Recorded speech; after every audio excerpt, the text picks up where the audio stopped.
So when I was growing up, there was a lot of things I regret. Like even though they were only like 2 to 3 years the same age as me, my oldest nephew, we're more like a brother. Just like my brother is more like a father. 40, 30 to oh, let me see. He was in his 40s when I was like 10, so you can do the math yourself. I'm 31 now.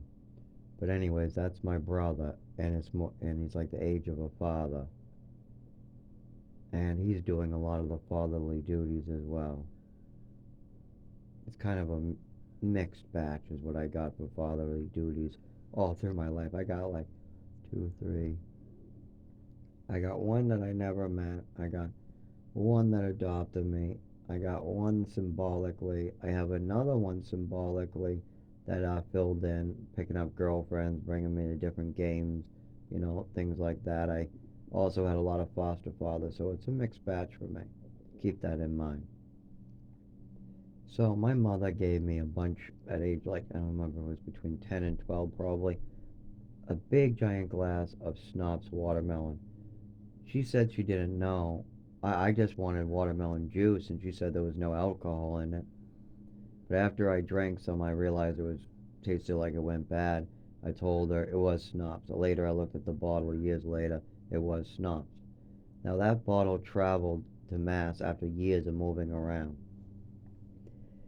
After years of moving around, I've taken a couple sips of beer. And I have a suspicion that it is helping my nervous system when I'm sipping it, but I'm not sure. It's only a little bit, and I'm only feeling lightning down my spine, and I'm just bumping into things. It's not as bad as it is now, or the day it happened, or when certain drugs were put in my body against my will. It's not as bad at this time as any of those times yet. Or even when I started trying to find out a cure for myself. That was a horrible decision. This is about the day that I start trying to make that decision to treat myself. I'm about, I don't know, I want to say 15, and no, probably younger, 14. And I don't try to treat myself again for quite a while. I just smoke what makes it worse. And it's kind of like a F you to the person who did it to me. It's messed up. And it didn't help me at all. I should have never started smoking. Anyways. So I gave, actually, sorry, I went to get some watermelon snops in Chelmsford at about 14 years old. I want to figure this out, and it's a beautiful hot day, and all of a sudden, in the warm, I feel better. I can move around outside. I'm not feeling as much pain.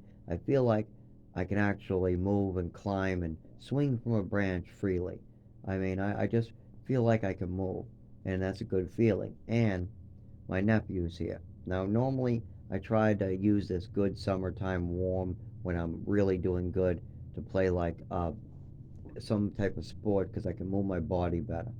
During winter, it locks up. I have more lightning. I seem different. I lock up inside myself because I physically can't move or talk, and it's much harder and sends out a lot of pain through my nervous system. But during summer, when it's real hot, I can do quite a bit.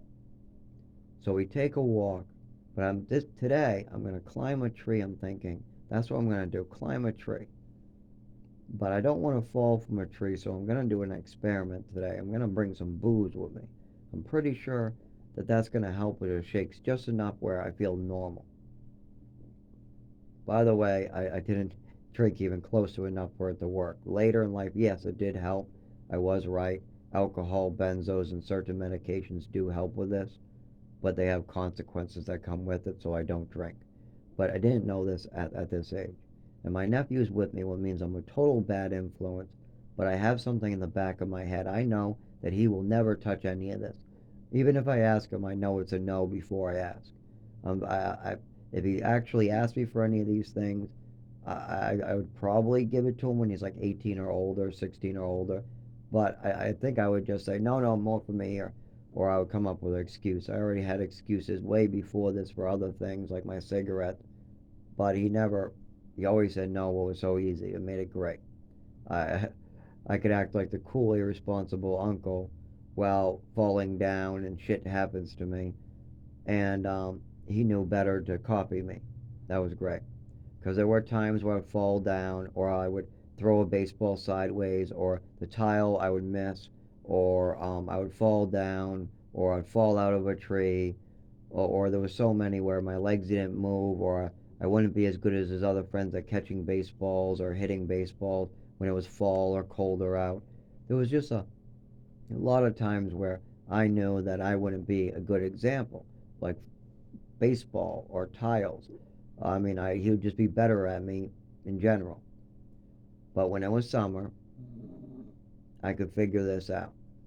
And I had the booze. And of course, he said no. I knew he wasn't going to have any. I took one sip. I couldn't stand the damn taste of it. So I couldn't even take more than like a sip or two. It was like more like one gulp. And then put the bottle down, capped it. And then I said, I'm going to climb this tree and remove a branch. Because I knew he was going to ask why to climb the tree. And I still couldn't explain this nervous system disorder. I couldn't explain the taser like feeling going through my spine. I still have trouble explaining. I just got better words to describe it, and the doctors will be giving me better words as this goes along.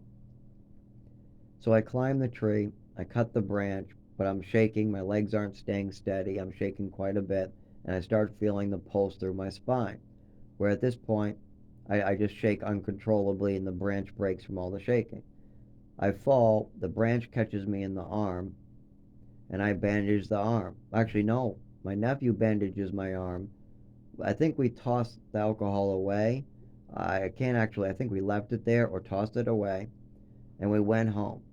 Now, this is where it gets interesting. My mother, instead of asking about any of the things that happened, the fall of the tree, she didn't even find out about the alcohol. Nobody did. That was just me who took a sip. They never even found out. But then again, she gave me a whole glass of that before, so it wasn't like, that big a deal. I mean, I shouldn't be drinking, but she shouldn't be giving it to me either. But anyways, that wasn't a problem. I come in. I have fallen out the tree. There's a witness to this.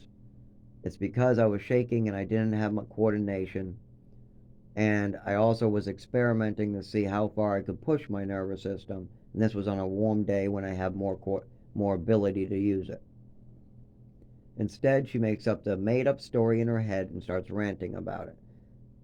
It's a total nonsense story. She starts saying that maybe we had knives and we're stabbing ourselves and cutting open ourselves, just like she said on the back of my foot and my shins. And she used to make up all these crazy stories about me purposely. And this was a rip scratch. This is from a branch of scratch.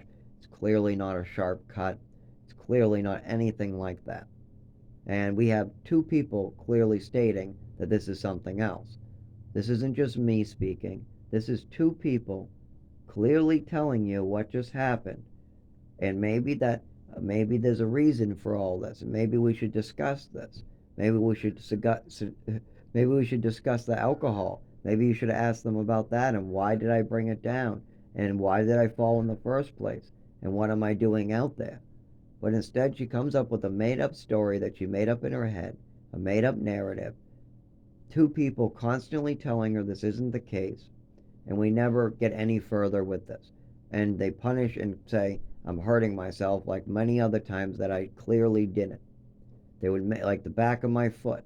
I jumped into a pool, caught my foot on a pole with like 7, 8 witnesses all telling her this, and she still said no matter who tells her what, she thinks I sliced my foot open on purpose. That was nonsense. First, she, kind of acted like she was believing all these 8 witnesses for the foot, but then later she confronts me and tells me she doesn't care who says what. She had this made up narrative, and it would show the dark side of her, too. And then we can't get anything done about the actual issue at hand, which she actually knew about. I brought it up several times. I also brought up this craziness of her several times. And it wasn't right of me to. The only part of this, I shouldn't be taking things that aren't mine. I shouldn't have been giving this booze in the first place or taking it. And I shouldn't be offering it. That's my contribution. But I also shouldn't be blamed for crazy narratives and made up in a woman's head. We should get to the bottom of this neurological condition. We should have got to the bottom of why I was out there. It should have been made known that there was booze out there, but none of that got made known. None of that even became subject. My mother's crazy made up narrative that she only made up in her head became what everybody got told, no matter what people were around. And a lot of these had multiple witnesses saying otherwise, and she would go with some made up crazy story in her head, and that hurt me greatly. How am I supposed to get anything actually talked about or done that's real when we're just going with a made up story in somebody's head? That's not gonna, that never is gonna help. We need to go with what other people are saying. If there are 8 people saying that my foot got cut up from a pool railing, and she comes up to me later saying she still thinks that I'm doing it, that means that she has some made up pre notion of me that she's pushing. And I know this for sure. I didn't know it at 7. I didn't know what was going on with all these drugs and what she was doing and the way she was acting. But as time went by, it became more and more clear to me that there was something going on. And now I can explain it. And I will have better words. I will have more examples to continue writing this book. Sorry if it hurts anybody's feelings that I'm telling the truth and nothing but the truth and trying to explain a societal issue, and that it might be killing me. This societal issue might kill me. I'm sorry if that's too real for people, but this has to happen.